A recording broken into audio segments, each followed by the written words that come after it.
Bonjour à tous, je reviens avec une nouvelle vidéo. Je me suis un peu amusé.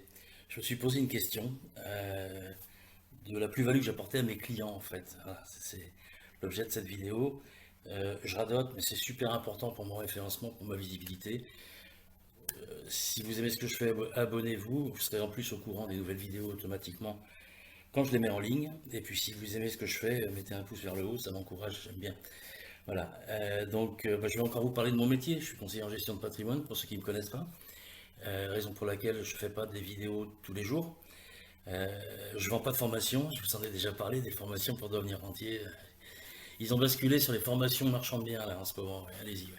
Si vous n'avez pas le réseau, encore une fois, pour trouver les appartements, voilà. C'est bien vendre des formations, mais il y en a qui peuvent s'en sortir parmi les investisseurs, mais il y a beaucoup de gens naïfs et qui achètent des formations sans avoir les capacités à faire ce qu'on vous dit de faire, même si c'est toujours réalisable. Mais bon, allez. Donc là, je fais tout en live, hein, comme d'habitude, vous avez remarqué. J'ai pas de trame, je vous parle de mon métier de toute façon, donc voilà, ça coule de source pour moi. Je vais peut-être oublier des choses, mais je ne peux pas me faire une trame, donc c'est du live. Donc, je me suis posé la question.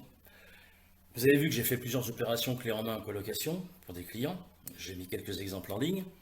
Je ne donne pas tous les chiffres volontairement parce que je me dis que quand je prends un exemple, un appartement, mes clients, ils en ont peut-être parlé autour d'eux et ils n'ont peut-être pas envie qu'on raconte combien ils ont payé, combien ils ont financé. Voilà, donc c'est pour ça que je suis un peu modéré sur les chiffres que je donne. Quand je prends un exemple, quand je filme un appartement, là, je vais vous donner les chiffres.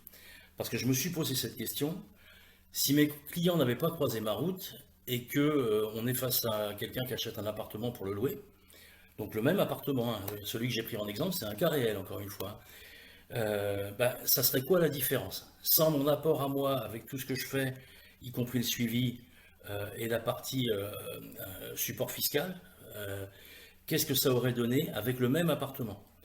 Donc c'est l'objet de cette vidéo. Alors j'ai fait une étude bien sûr, hein, j'ai un logiciel de gestion de patrimoine, je ne sors pas ça de mon chapeau. Donc tous les chiffres que vous allez voir sont issus d'études comparatives que j'ai faites soigneusement. Et donc vous allez voir, c'est assez saisissant, je me suis moi-même surpris parce que je ne m'étais jamais posé cette question. Si j'étais pas intervenu, qu'est-ce que ça aurait donné en location classique en fait? Voilà.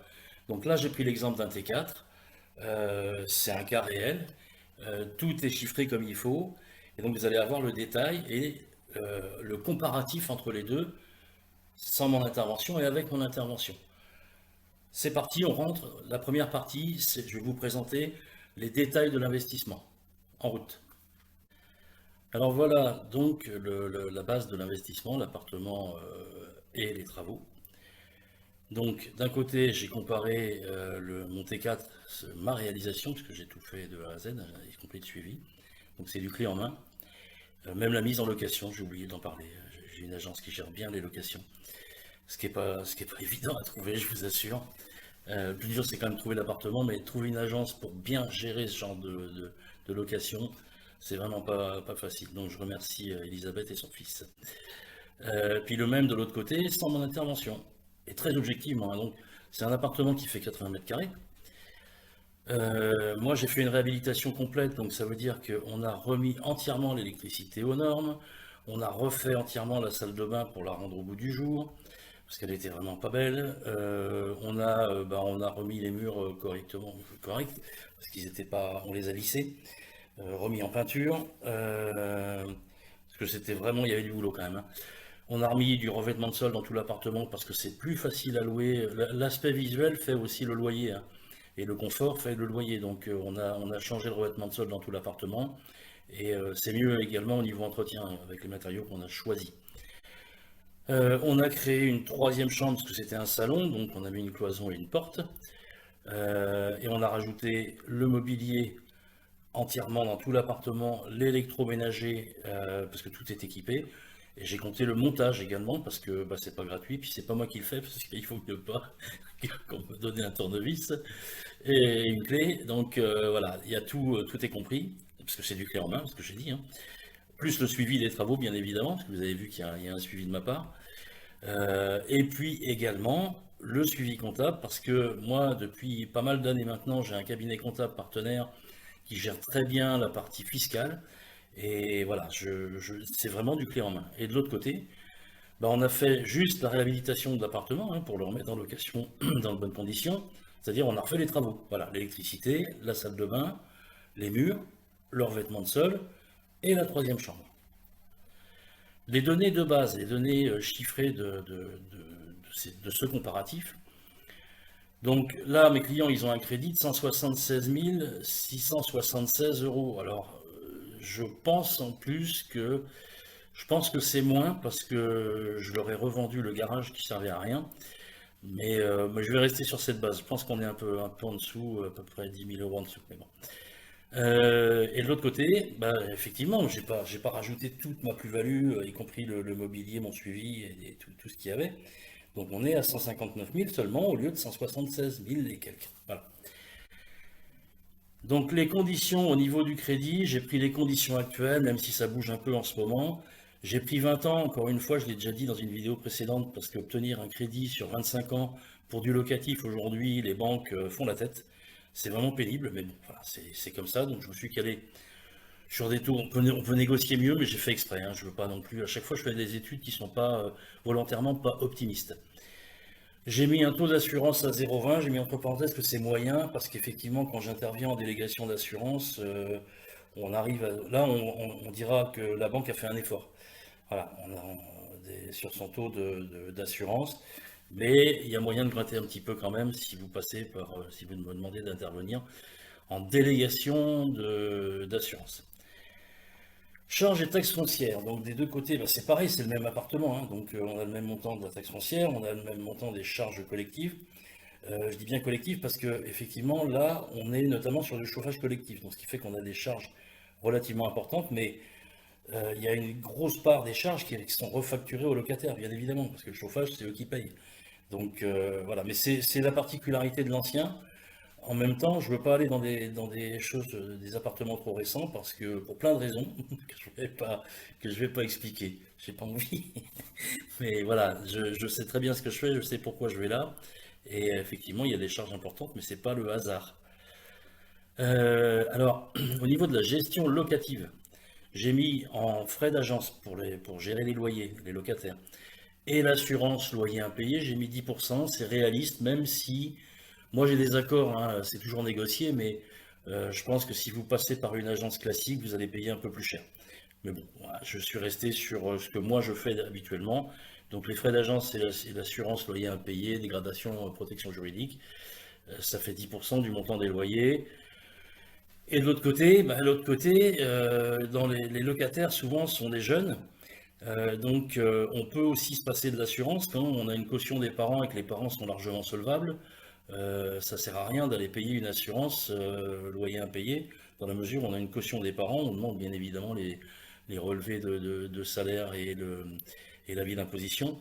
Et puis dans certains cas, on a aussi la garantie d'État Visal qui permet de diminuer le prix, mais voilà, de diminuer le coût, je veux dire, de la gestion locative. Mais j'ai fait exprès, je suis resté à 10%, j'ai pas voulu bidonner mes chiffres, voilà, même si effectivement dans la plupart des cas c'est moins en ce qui me concerne. Le loyer sur mon T4, il est à 1350 euros par mois, brut, hein, c'est le loyer brut, on va déduire après dans le chiffrage. Et de l'autre côté, ben, un appartement comme ça, dans ce quartier, quand il est propre comme il faut et refait proprement, avec les travaux que j'ai évoqués avant, il se loue 900 euros par mois. Voilà. Donc, évidemment, il y a déjà une différence, hein, mais on va creuser le sujet, vous allez voir, il y a d'autres différences. Là, moi de mon côté, parce que je vous ai parlé de cabinet comptable, je suis en fiscalité du meublé, régime réel. Pourquoi je dis ça? Parce que, j'ai précisé régime réel, parce que Michael, c'est un client, hein. Michael, si tu me regardes, je ferai une vidéo plus tard sur la différence entre le réel et le micro, le régime micro. Ce qui est une hérésie en meublé, le régime micro, quand on a un crédit, c'est complètement ridicule.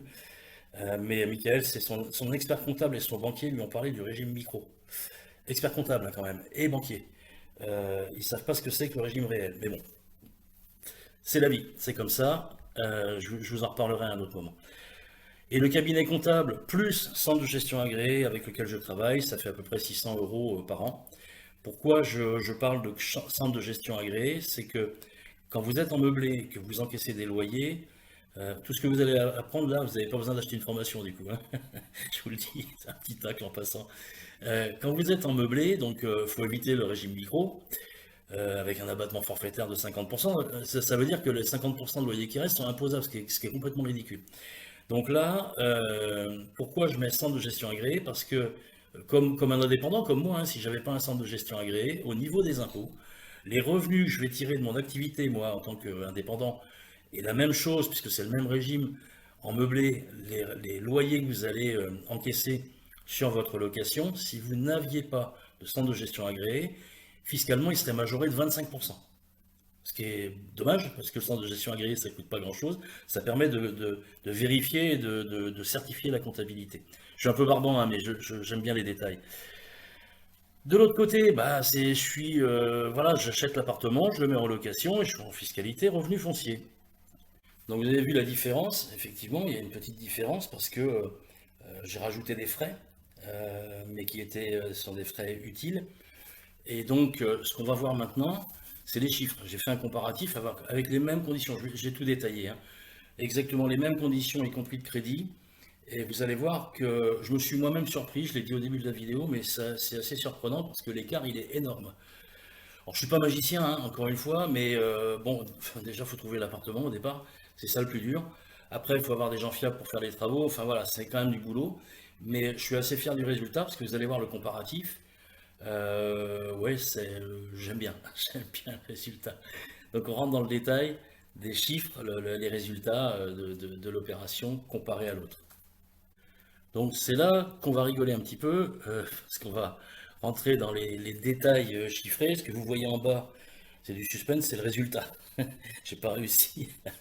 Bref, je suis pas un pro de la vidéo, mais c'est rigolo, ce que c'est vraiment du suspense. Le résultat, vous le verrez en bas tout à l'heure.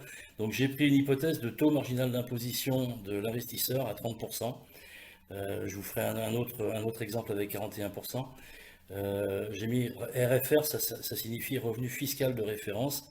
Donc c'est allez, le total des revenus encaissés, vos salaires ou bénéfices si vous êtes indépendant, moins l'abattement divisé par le nombre de parts. Voilà. Donc ça concerne une très importante part de la population française parmi les investisseurs. Donc j'ai pris cet exemple, taux marginal d'imposition de 30%. Donc pareil, bah, je compare les deux, hein. Mon T4 qui est en main est le même sans mon intervention. Le total des loyers encaissés, alors j'ai pris une revalorisation annuelle du loyer raisonnable à 1% par an. Ça tient à peu près, c'est un petit peu en dessous de ce qui se pratique dans la réalité, mais je suis prudent. Donc voilà, ça fait 356 708 euros de loyer encaissé au terme des 20 ans du crédit. Et de l'autre côté, bah, j'ai moins, forcément, j'ai moins de loyer. Donc j'ai que 237 805. La fiscalité sur les loyers bruts, il y a 23 004 euros d'impôts et prélèvements sociaux au terme du crédit. J'ai mis loyer brut parce qu'effectivement, c'est l'imposition sur les loyers. J'espère que je ne suis pas barbare parce que je rentre dans les détails, mais l'imposition sur les loyers, si vous êtes imposé sur le net. Il faut déduire les frais d'agence, les assurances.